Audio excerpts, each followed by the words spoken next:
So do you ever stop to wonder how many people come to Las Vegas and then get sick with C-19 virus and go back home? Well, wonder no more. We have some numbers from July 6th to July 25th. We know the start and we know the end and we know the increase, and I don't want to alarm you. Yes, I do. It's the first 30 seconds of the video. That's what you're supposed to do, right? That's a YouTube video. Shock and awe and alarm people. Actually went up 182% in that time. But hold on, we got to talk about the numbers. Are we talking 182% where it went from 1,000 cases to many thousand cases, or are we talking about a lower amount of cases? And are people here? Are people even coming into Las Vegas? You see it on the live streams. You see what it is. But casino.org, who also reported about this whole increase in the people that are getting sick who are out of towners, they reported another news article that said that the casinos are open, but no one's here. But then you see in my live streams how busy it looks on the weekends. And then there's also this other report on CNN where 150 different medical experts, I don't know what all of their credentials are, say that we should shut down hard for 6 weeks across the whole country. I mean, we're talking about, you know, the presidential and emergency system being activated and having military tanks, making sure people can't go anywhere, only essential workers allowed. Does that even solve anything? Man, at this point, who knows, right?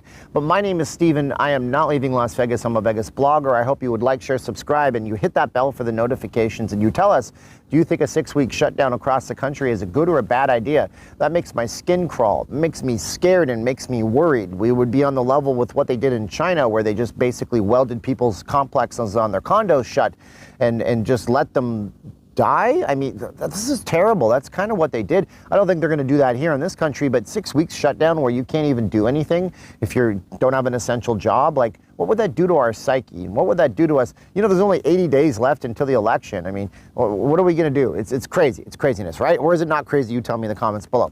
But anyways, I'm a Vegas blogger. My name's Steven. Like, share, subscribe, hit the bell for notifications. Also, if you guys want to reach out and support the channel, you can do so on Patreon. I try to keep these videos up every day, find a new topic. Sometimes it takes me over an hour just to think of something to talk about, and I hope I nail it for you guys. We also have stuff on Patreon, like get your credits, names in the credits of the video, get early access to videos, get photos I don't post anywhere else, all that good stuff. Plus, we do have Facemask.com. My wife makes them right here. This is one of such examples. Get all nice and close to the camera. Very patriotic, very nice. Wraps around the back of your head, doesn't go around your ears only. You can wear it all day and not have to lose it. I wear mine like that at work. Nobody says a thing because we're in the twilight zone.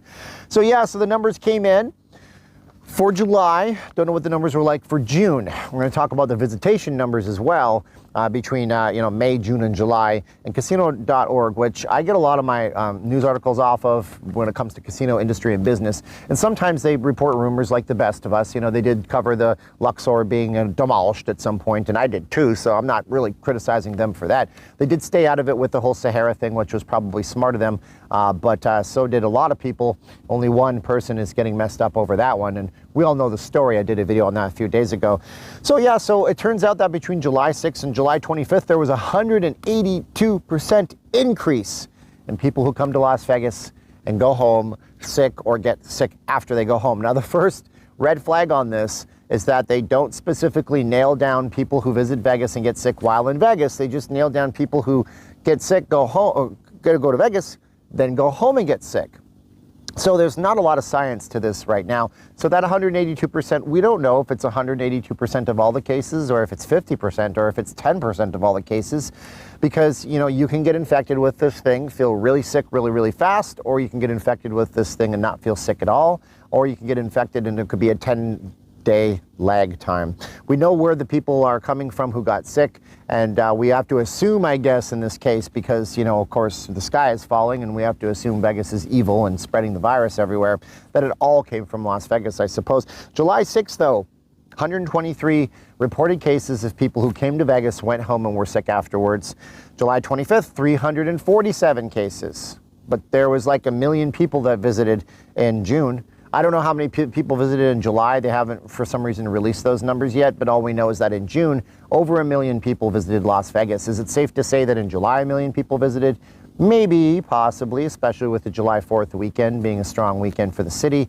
And maybe June was stronger because of the curiosity of, ooh, what does Vegas look like now that it's reopened? Maybe July was weaker because we had a mask mandate. We had a mask mandate. I don't know, but yeah, so let's assume close to 1 million visited in July. Out of the 1 million people that visited in July, purportedly 347 people total got sick. That's, I think, the numbers. So that's 224 persons increase. That is indeed a 182% increase. So is that reason for you to flip out? I mean, look, here's the thing. I told you this before. You come to a city like Las Vegas, you're going to have an increased instance and chance of getting sick from something. That's what's going to happen.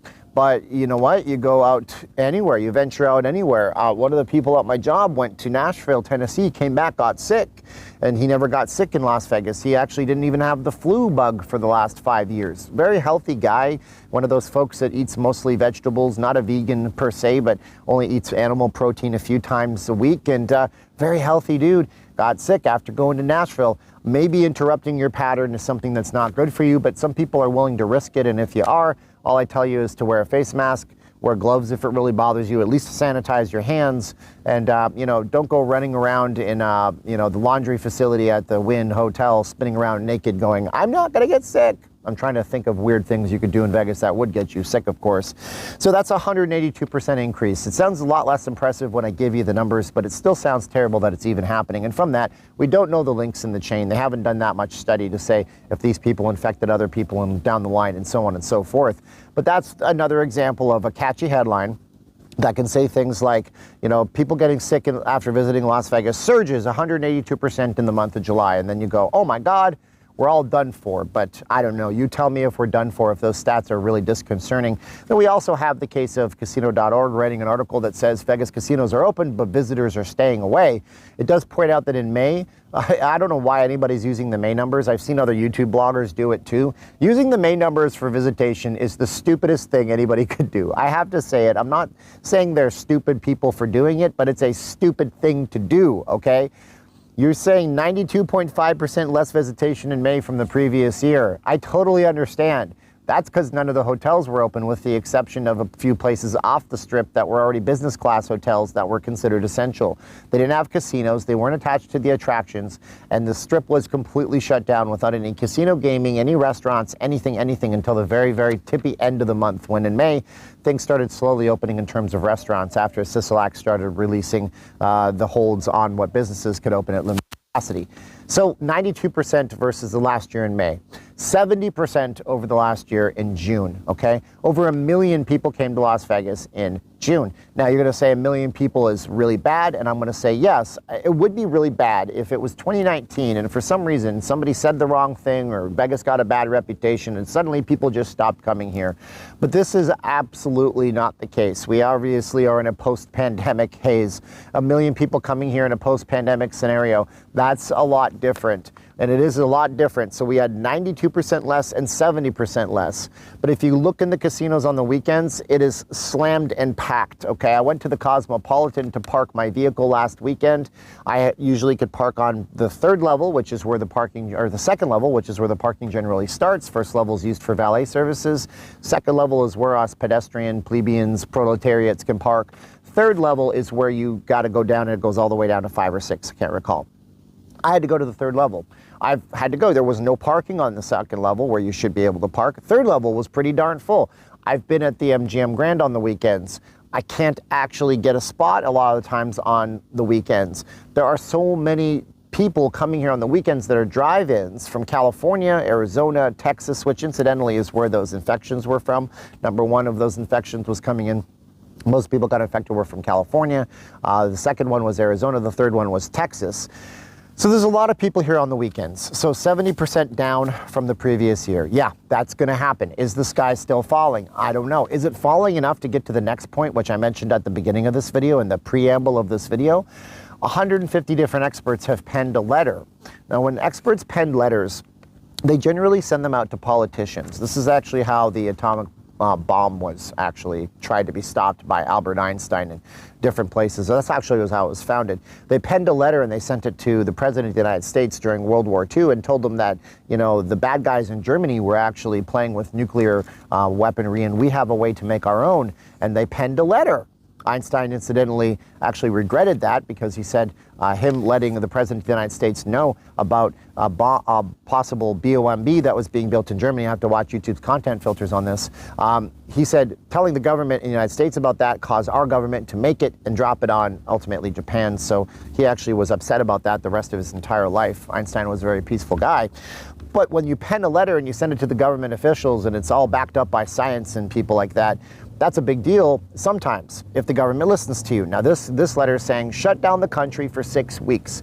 Put a hard brake on it. If it requires you sending out the National Guard, send out the National Guard. We have to shut everything down except for essential workers. If we don't shut it down, it's just going to spread. And if it spreads, it's just going to harm people. And to harm people, it's going to be human lives lost, and the collateral of human lives is worth more than the weight of the entire economy 10 times over.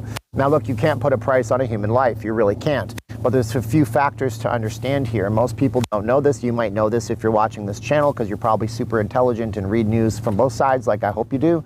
But people during the last shutdown that we had, which in Nevada here lasted for 78 days, in different states, people had problems with, taking their own lives. People had problems with, domestic violence. People had problems with all these things that YouTube doesn't like me talking about on the videos, so I'm not going to get into them. Those things skyrocketed and escalated. People got depressed. People got upset. People lost their sense of identity because they were locked in their houses for a very long time.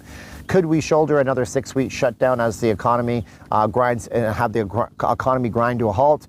I'm thinking the answer to that is likely no. We probably shouldn't shoulder another long shutdown, but there has to be some kind of happy medium. There has to be some kind of a way to get into this and say, well, we have to get to a point. Now, will vaccines fix everything? Well, Russia, as of this morning, just for today, Vladimir Putin says, da, we now have vaccine. That's a terrible Russian accent. If you're Russian and you're watching me, I'm so sorry. I apologize profusely. Let me do a bad Canadian accent, so we can all live our stereotypes. I'm Canadian, by the way, by birth. They have a vaccine. Vladimir Putin claims he gave it to his daughter. It's still in testing, but he gave it to his daughter. He's that confident with it. So we're racing towards something. This is kind of like the space race back in the 1950s, where Russia and the United States were both trying to get into space, and Sputnik made it first, and Russia was able to take credit. But now we have several countries racing to get to the first vaccine cure. Once we get there, it might be something that's a boon for society. Hopefully there's not all those vaccine boogeymen out there that could cause harm. I don't know if that's the case either, but only time will tell with all that. But a 6-week shutdown, probably not the solution. We already saw what it did to our economy this time. I have this feeling that the casinos can't shoulder another 6-week shutdown. I have a feeling that they don't have the money right now after blowing through money between June 4th, July 4th, August 4th. Now we're into the 3rd week of August almost. I don't think that they can shoulder that. I think it's going to be a problem for them. And I don't think the Vegas would ever be the same, or your hometown would ever be the same. But you tell me in the comments below, are you okay with another massive shutdown for 6 weeks? Are you okay with seeing military trucks roll into your town? So you make sure that you're not doing things you shouldn't do, you bad boy or girl, you. I don't know, man. It's really tough because this is the land of the free and the home of the brave. And we're brave enough right now to come to places like Las Vegas. And we're free enough to be able to go, on a nature trail hike in California if we want to, even though the government's trying to tell us not to. Who's right, who's wrong, I have no idea, but you can tell me in the comments below. And that's the video for today. My name is Steven and I am not leaving Las Vegas. I'm a Vegas blogger. I want to thank you guys for watching the videos. I'll do another live stream tonight, get out to the Strip possibly tomorrow night, or downtown or somewhere else. We'll be mobile, upwardly mobile, as they say on that stream right there. And I wish you guys the best, and I want to thank you guys for watching. If you guys want to support the channel, you can reach on out and get us on Patreon. You guys can also visit the Amazon link in the description below if you want to shop on Amazon, and it doesn't cost you a thing, but they throw us a few pennies. We also have, of course, the face masks on VegasFaceMask.com. No S on the end. They look so great. Now's the time of the video where I say 3, 2, 1, click, and I smile underneath the mask. See? Smiling underneath the mask. And I say 3, 2, 1, click, and I look into the camera, which is incidentally over here. And I say 3, 2, 1, and click.